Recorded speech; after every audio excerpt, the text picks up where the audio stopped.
Oh, this is just some kind of clickbait. I know it is. Does this vest make my ass look big?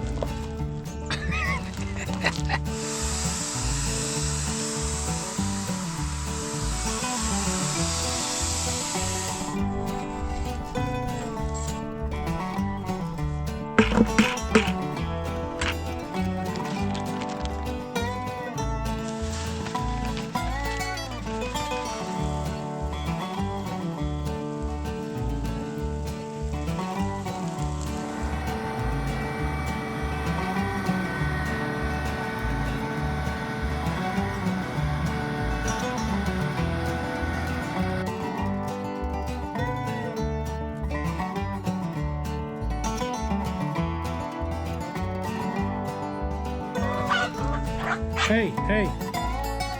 God, you bitch. Hey, stop that. Stop it. Yeah. No butt rub, be good.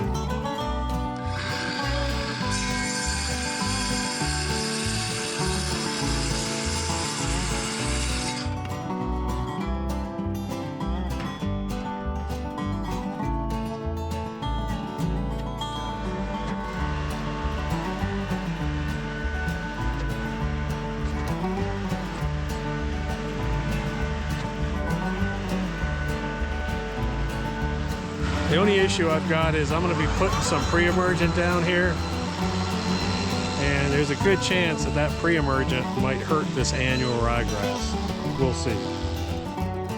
I forgot my camera. Look what just pulled up. Ain't she beautiful?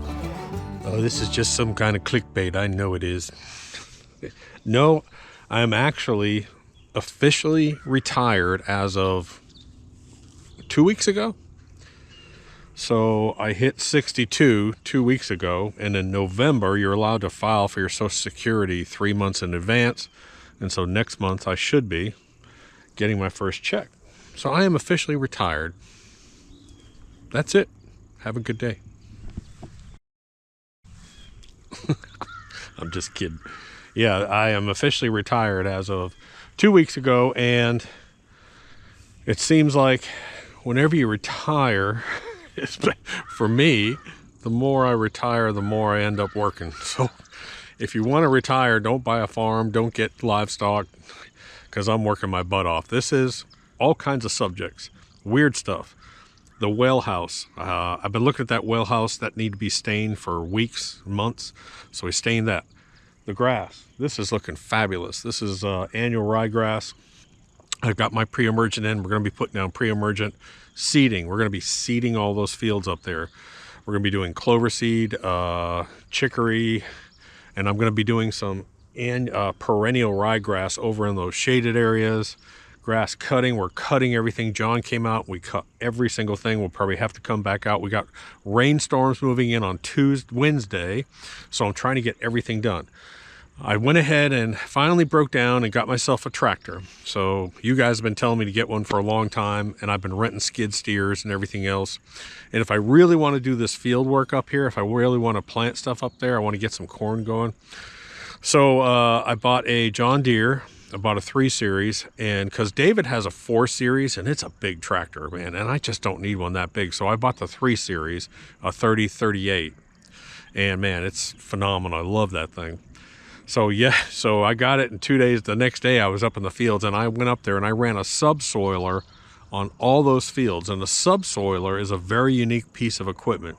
It's cheap as far as tractor equipment goes. It's a $350 implement. You can pick it up at Tractor Supply, but it drops down in the soil about 18 to 20 inches. And it's just like this little foot.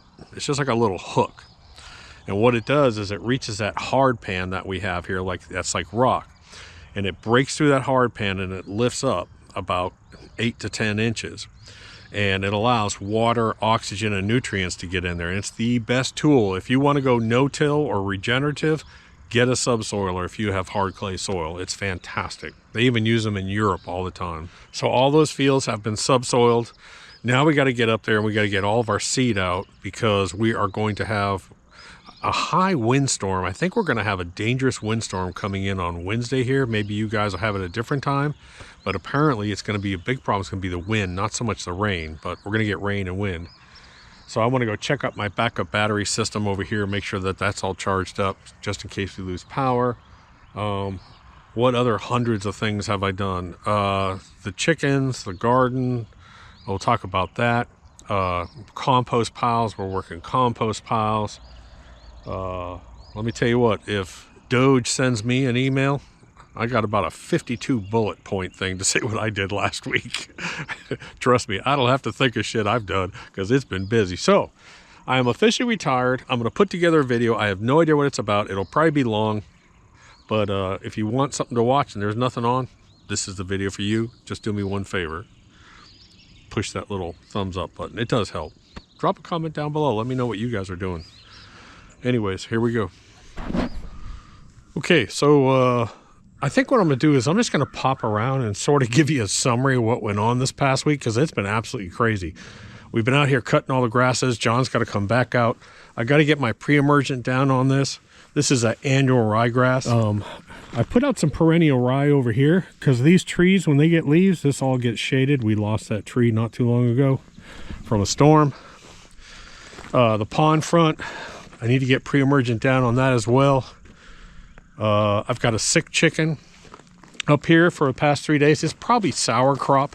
So I didn't have a way to isolate her, so I ordered a dog kennel and I've got it up here. The problem is now I'm having trouble catching her. So I need to give her some probiotic and some other stuff, but man, she's active enough that I can't catch her, so we'll see what happens. So Ryan and I built this little pump house for our main well station. And I noticed the past few months that water was getting into the cedar shake and it needed to be restained. So I came out here and restained that. Man, that looks great. That really came out nice. This natural area over here, I'm really not doing anything. This used to be a junk pile. I mean, there were probably 30 trees. There was air compressor systems. You couldn't see, it was horrible. We just let this grow naturally now. So weeds, crabgrass, I don't care what's in here. Clover, I plant clover in here. Anytime I have extra seed, I throw it out. You see some brown patches? Those brown patches are actually Bermuda grass that's growing in here. Big, beautiful pecan tree up here. The girls will be screaming at me here shortly. But all these fields, 1, 2, and 3 fields, we basically plant for the wildlife. And the subsoiler just basically goes down in, hits that hard pan, and breaks it and lifts it up without actually tilling, because we do no till here. The areas that are more disturbed, but I'll tell you what, when that thing gets down into that hard pan, man, it puts resistance on it. I mean, it really puts resistance on it. And David's big tractor, the 4 Series that he has, same thing. You got to feather it up and down because it'll just lock you down. And that's what we learned. We learned that we gotta, when the tractor starts to get stuck, you gotta feather it up a little bit and then feather it down. You may hit some roots, you may hit some rocks, but all the fields have been subsoiled.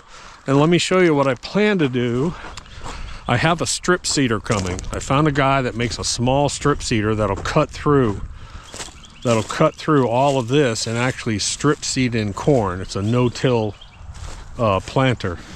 So you can see I've got a row, I've got a subsoil here, a subsoil here, and what I'm going to do is come through here, and in between here I'm going to plant corn on each one of these and all these fields out here. So I should have corn, corn, corn, and then I'll keep clover, chicory, and I may even throw some of my some squash plants out here, like butternut squash, pumpkins, and watermelons. Unfortunately, the deer come in here and just ravage everything, so we'll see what happens. But the other thing this will do is, you guys know, one of my last videos, my whole property slopes down and that has a tendency to flood out my garden and the chicken area. Well, this will help with that. The water has to actually come over these pumps and then it will fall down in these cracks and shoot out this way. So that's another reason why I did it. But man, let me tell you what, that John Deere did a great job with it. The girls are all pissed off. I didn't get out here in time to give them their treats in the morning, and the door opened up automatically, so they're out here without their snacks. So they're screaming at me. Hey, you got to be patient. Give me a little while. Let's go into the building here. It's a mess. Sorry. But a couple little improvements. These metal racks are absolutely awesome. I got them at Sam's Club. 250-pound rated, no bolts. They snap together. So I've got all kinds of shelving. The wife's Christmas crap is all up on one shelf up there. But still, I have plenty of room for all the equipment. This is the new tractor. This is the subsoiler hitch if you've never seen one. That's what a subsoiler looks like. But yeah, this is my retirement gift, I guess we'll call it. But man, she sure is nice. And then over here, can you tell we were here doing stuff?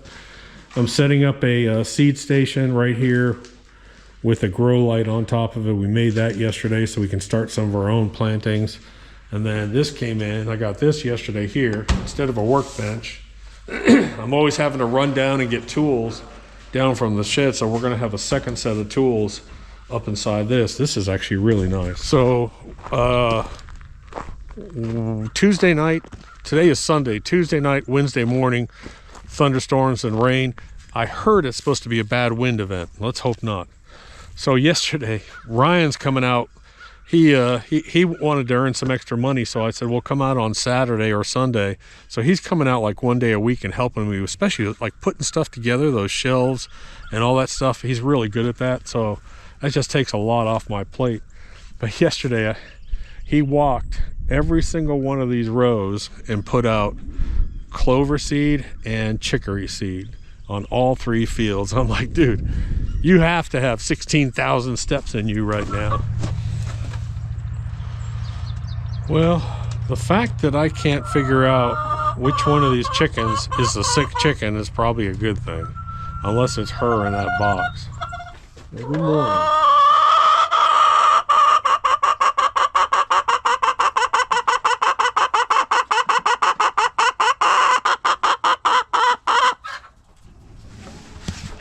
Every morning. Hi, hun, how are you? So anyways, I have a mixture that I make up.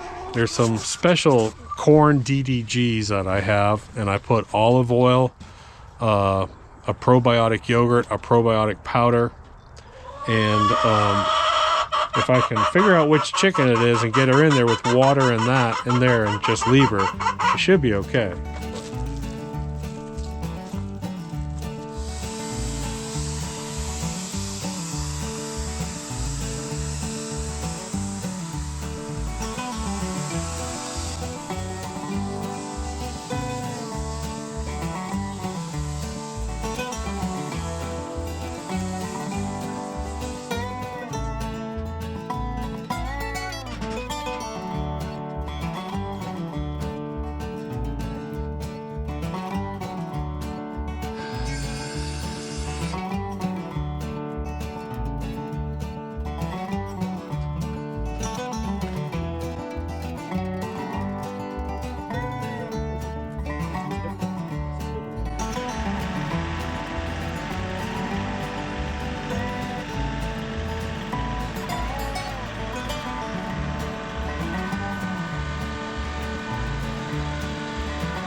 Okay, soil testing time.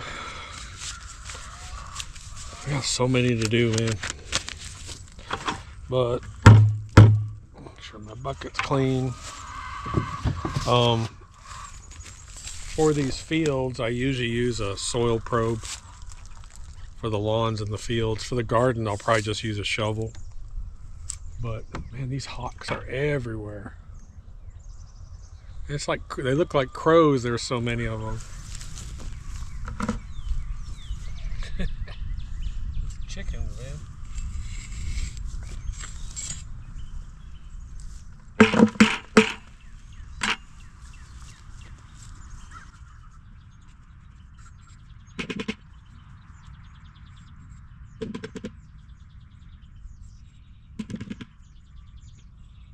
So I'm going to take F2 and I'm going to put this dirt in here, and then what I'll do is I'll actually put it on a paper plate in the sunshine and let it sit there, and I'll crumble it up. They want dry dirt with as little organic matter inside of it as possible.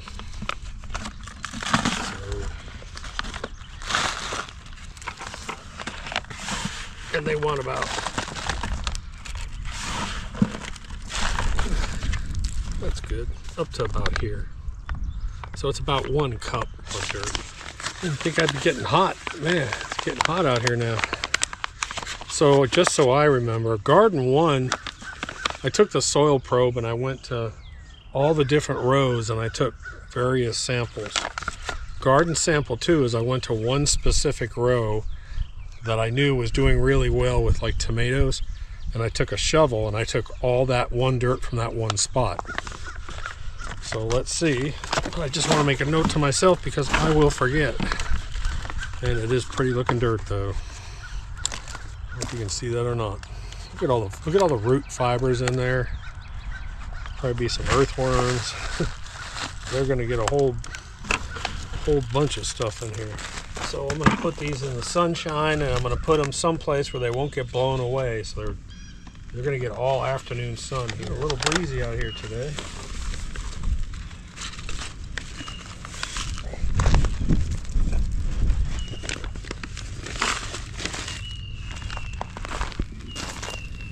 Kind of a red clay, getting darker, getting darker, getting darker. Pretty cool, huh? Time it is.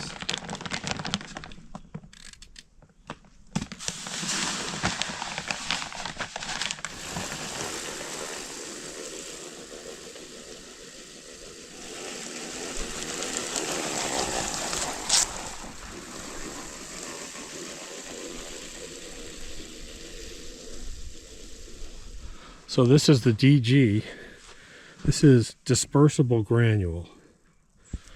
As soon as it gets wet, it breaks apart into thousands of subparticles. So I'll come out here on a light setting and I'll go this way, and then I'll go this way and get good coverage. And immediately start to water it in. I'll water it in now, tonight, tomorrow morning, several times. Tuesday, this is Sunday, Tuesday we got rain. I should be all set, but I gotta do the pond too. This jacket's coming off.